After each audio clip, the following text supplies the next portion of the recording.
विकसित भारत ପାଇଁ ପାରାଦୀପର ସହଯୋଗ ଆବଶ୍ୟକ। ଭାଷା ଭିତ୍ତିକ ରାଜ୍ୟ ଗଠନର 100 ବର୍ଷରେ ପ୍ରଧାନମନ୍ତ୍ରୀ ନରେନ୍ଦ୍ର ମୋଦି ରଖିଥିବା ଲକ୍ଷ୍ୟରେ ପୂର୍ବୋଦୟର ପ୍ରଗତି ନିତ୍ୟାନ୍ତ ଜରୁରୀ। ବନ୍ଦର ନଗରୀ ପାରାଦୀପ ଏବେ ଶିଳ୍ପ ନଗରୀରେ ପରିଣତ। ଅନେକ ଶିଳ୍ପ ସହ ପାରାଦୀପ ବନ୍ଦର ତାର କାରବାର କ୍ଷମତା ବୃଦ୍ଧି କରି 1 ନମ୍ବର ମେଜର ପୋର୍ଟରେ ପରିଣତ ହୋଇଛି। ତୈଳ ବିଶୋଧନାଗାର ସହ ମେଗା ପେଟ୍ରୋକେମିକାଲ କମ୍ପ୍ଲେକ୍ସ ମଧ୍ୟ ହେବାକୁ ଯାଉଛି। ଆଗକୁ ପାରାଦୀପର ଆହୁରି ଅଭିବୃଦ୍ଧି ହେବ ବୋଲି ଆଜି ଦିନିକିଆ କାର୍ଯ୍ୟକ୍ରମରେ ପାରାଦୀପବାସୀ କେନ୍ଦ୍ର ଶିକ୍ଷା ମନ୍ତ୍ରୀ ଶ୍ରୀଯୁକ୍ତ ଧର୍ମେନ୍ଦ୍ର ପ୍ରଧାନ ଏହା ପ୍ରକାଶ କରିଛନ୍ତି। ପାରାଦୀପର ଥାନା ଛକରୁ ଏକ ଭବ୍ୟ ବିଶାଳ ଶୋଭାଯାତ୍ରାରେ ବନ୍ଦର ନଗରୀର ବିଜେପି କର୍ମୀମାନେ ତାଙ୍କୁ ପାଛୋଟି ଆଣିଥିଲେ। ସ୍ଥାନୀୟ ଜୟଦେବ ସଦନ ପ୍ରାଙ୍ଗଣରେ ଆୟୋଜିତ କର୍ମକର୍ତ୍ତା ସମ୍ମିଳନୀରେ କେନ୍ଦ୍ର ମନ୍ତ୍ରୀଙ୍କ ସମେତ ରାଜ୍ୟ ଶିଳ୍ପ ମନ୍ତ୍ରୀ ସମ୍ପତ ଚନ୍ଦ୍ର ସ୍ୱାଇଁ, ସାଂସଦ ବିଭୁ ପ୍ରସାଦ ତରାଇ, ବିଧାୟକ ଅମରେନ୍ଦ୍ର ଦାସ, ତିର୍ତ୍ତୋଲ ବିଧାୟକ ପ୍ରାର୍ଥୀ ରାଜକିଶୋର ବେହେରା, ବାଲିକୁଦା ଏରସମା ବିଧାୟକ ପ୍ରାର୍ଥୀ ସତ୍ୟ ସାରଥୀ ମହାନ୍ତିଙ୍କ ସମେତ ଜିଲ୍ଲାର ବହୁ ବରିଷ୍ଠ କର୍ମକର୍ତ୍ତାମାନେ ଯୋଗ ଦେଇଥିଲେ। ଜଗତସିଂହପୁର ଜିଲ୍ଲାବାସୀଙ୍କୁ ଦଳ ତରଫରୁ କୃତଜ୍ଞତା ଜ୍ଞାପନ କରିବା ପାଇଁ ଆସିଥିଲି।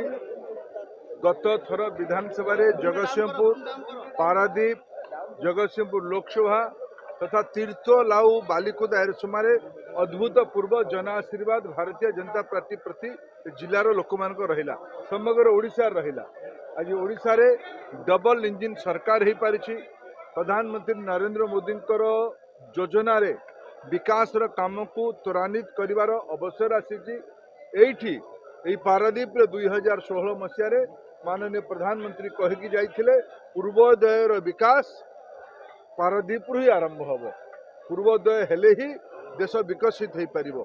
देश जितेबले विकसित हबार लक्ष्य 2047 कर डबल इंजिन सरकार ओडिशार विकसित हबार लक्ष्य आम राज्य भाषा भित्तिक आधार गठन हमार 100 वर्ष 2036 रे पूरीब।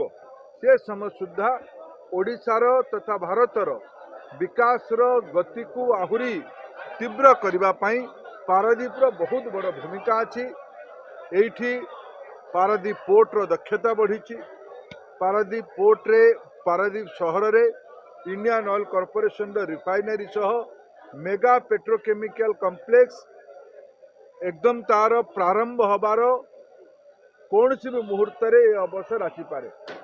मोर जहाँ जानिमारे आसंता काली आईओसी चेयरमैन आदरणीय सैनी ओडिशार नवनिर्वाचित मुख्यमंत्री श्री मोहन माझी को धन्यवाद देवाई आसबे।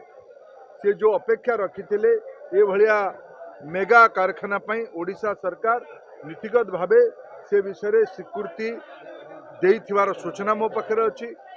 मु भारत सरकार तरफ मुख्यमंत्री को धन्यवाद दूची।